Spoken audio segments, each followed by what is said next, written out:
Alors nous allons parler aujourd'hui du domaine de définition d'une fonction que l'on notera D indice F.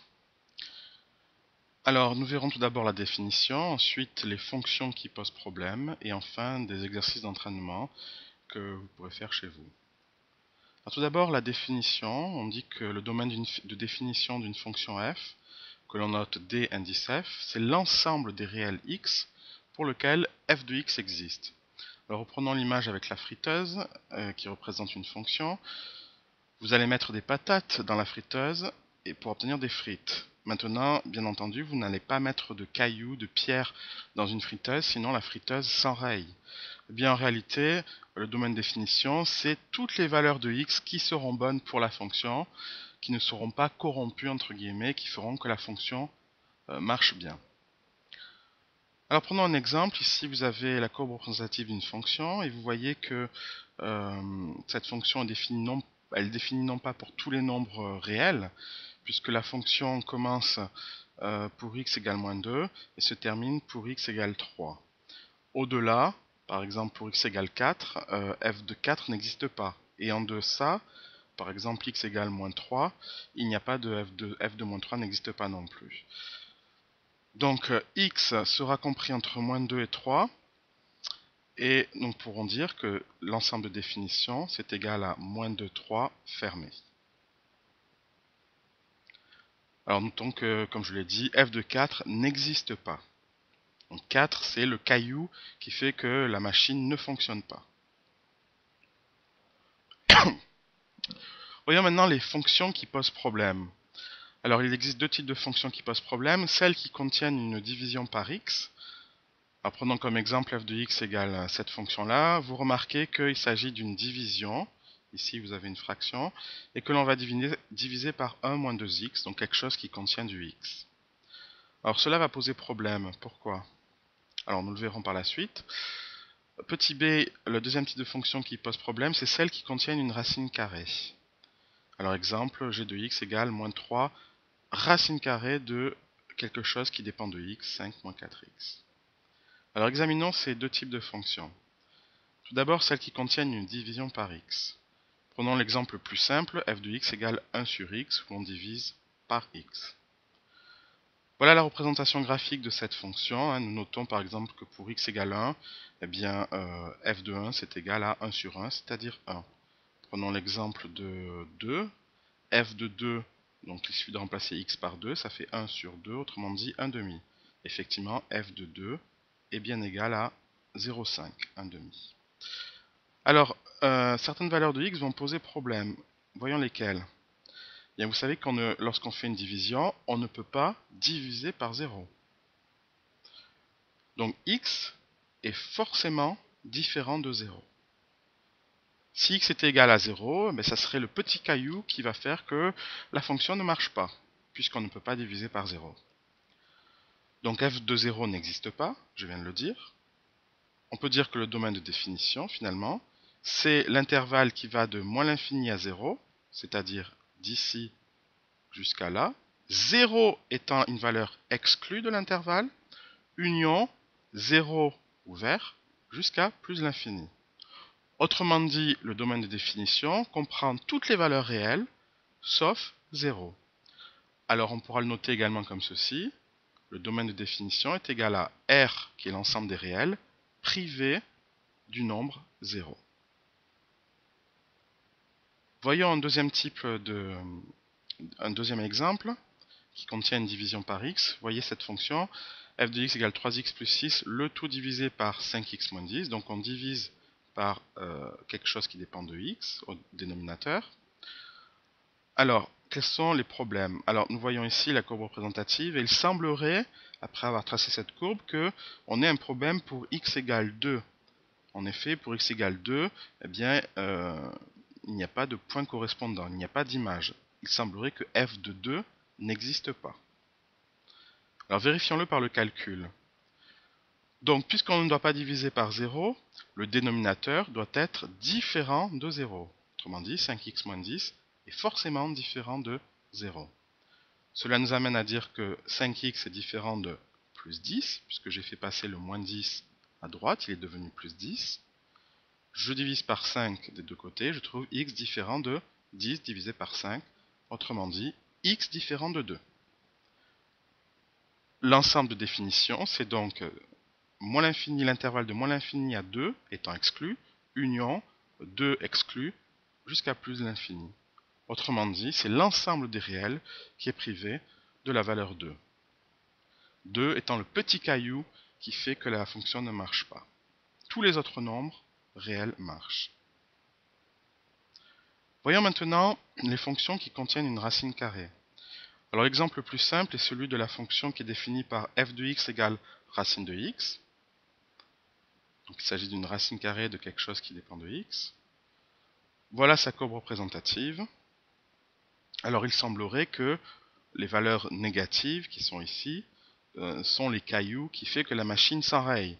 Autrement dit, tous les nombres négatifs, à part 0, sont exclus, sont les valeurs plutôt qui font que la fonction n'existe pas pour ces valeurs-là. Alors, vérifions-le par le calcul. Eh bien, c'est très simple. Il suffit de dire que racine de moins 1 n'existe pas, racine de moins 2 n'existe pas. En réalité, la racine carrée d'un nombre négatif n'existe jamais. Donc, on peut dire que x sera toujours supérieur ou égal à 0. Autrement dit, x est positif. Lorsqu'on a une racine carrée, la racine carrée existe si seulement le nombre qui est à l'intérieur de la racine est positif ou nul. Donc le domaine de définition sera l'intervalle 0 fermé jusqu'à plus l'infini. Autrement dit, tous les nombres positifs. Voyons un deuxième exemple qui contient une racine carrée. Alors, prenons la fonction définie par g de x égale racine carrée de moins 6x moins 18. Voilà sa représentation graphique et vous notez qu'il semble graphiquement que toutes les valeurs qui sont au-delà de moins 3, sont des valeurs qui font que la fonction ne marche pas. Alors vérifions-le par le calcul. Alors il nous faut faire en sorte que l'intérieur de la racine carrée soit un nombre positif ou nul. Donc il faut que moins 6x moins 18 soit positif ou nul. Cela entraîne que moins 6x est supérieur ou égal à plus 18. Effectivement, j'ai fait passer le moins 18 de l'autre côté, il est devenu plus 18. Alors attention, nous avons un moins 6 qui multiplie x. Nous allons multiplier chacun des membres par moins 1. Et la règle veut que si l'on multiplie par moins 1 les deux membres, il faut également changer le signe. Celui-ci était supérieur ou égal, le symbole va devenir inférieur ou égal, et vous remarquez que tous les signes ont changé. Le moins 6 est devenu plus 6, le plus 18 est devenu moins 18, et le symbole supérieur ou égal est devenu inférieur à égal. Ensuite, on peut diviser par 6 des deux côtés, ça nous donne x inférieur ou égal à moins 18 sur 6, autrement dit x plus petit ou égal à moins 3. Donc l'ensemble de définitions, finalement, c'est toutes les valeurs plus petites ou égales à moins 3, c'est-à-dire celles qui vont de moins l'infini jusqu'à moins 3 étant inclus dans l'intervalle. Effectivement, je peux calculer, je peux remplacer x par moins 3. On peut le vérifier. Si x fait moins 3 ici, je me retrouve avec moins 6 fois moins 3, ça fait plus 18. Plus 18 moins 18, ça fait 0. Et racine de 0, ça fait 0. Donc pour x égale moins 3, la racine carrée existe. Alors, voilà quelques exercices d'entraînement. Prenons par exemple donc, le premier exercice, vous avez cette fonction. Alors, vous allez faire une pause sur la vidéo et vous allez essayer pendant 5 minutes de chercher le domaine de définition de cette fonction. Voilà, allez-y, faites la pause et ensuite vous pourrez regarder la correction. Alors, voilà la représentation graphique de cette fonction. Il semblerait que pour x égale moins 7, on se retrouve avec un problème. Alors, vérifions-le par le calcul. Alors, tout d'abord, il faut se rappeler qu'on a une division. Donc, le dénominateur doit être différent de 0. Donc, on impose la condition que 3x plus 21 soit différent de 0. Et on trouve que 3x est différent de moins 21. Et donc, que x est différent de moins 21 sur 3, c'est-à-dire x différent de moins 7. Donc, effectivement, la valeur moins 7 pose un problème pour cette fonction. Donc, elle sera exclue de l'intervalle de définition, du domaine de définition, pardon. Donc le domaine des définitions, ça sera en fait l'ensemble des réels, tous les réels privés de la valeur moins 7 qui pose problème.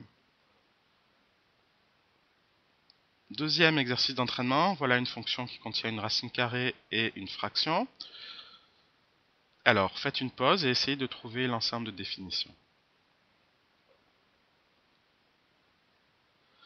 Alors, nous allons commencer tout d'abord par imposer le fait que, puisque nous avons une fraction, le dénominateur doit être différent de 0. Donc, moins 3x plus 21 différent de 0, cela implique que x est différent de plus 7. Plus 7 étant une valeur qui pose problème pour le dénominateur. Étudions maintenant le signe de la fraction. Souvenez-vous qu'une racine carrée est définie pour quelque chose qui est positif à l'intérieur de la racine carrée. Donc nous devons avoir l'intérieur de cette racine carrée, c'est-à-dire 2x plus 4, le tout divisé par moins 3x plus 21. Ce nombre-là doit être positif ou nul pour que la fonction existe. Alors il nous faut étudier le signe à la fois du numérateur, 2x plus 4, du dénominateur, moins 3x plus 21, et alors nous aurons le signe de cette fraction. Alors, si vous ne savez pas étudier le signe de ce genre de fraction, revenez à la leçon qui s'intitule « Étude de signes d'une fonction ». Alors voilà le tableau de signes de cette fraction.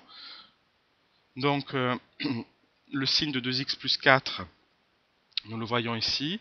Il est positif ici, positif là, et négatif en dessous de moins 2. Et pour x égale moins 2, le signe, bien c'est nul. La valeur est nulle. En effet, si je remplace x par moins 2 ici, ça nous fera 2 fois moins 2, moins 4, plus 4 égale 0. De la même façon, si je veux étudier le signe de moins 3x plus 21, je regarde d'abord quand est-ce que cela s'annule.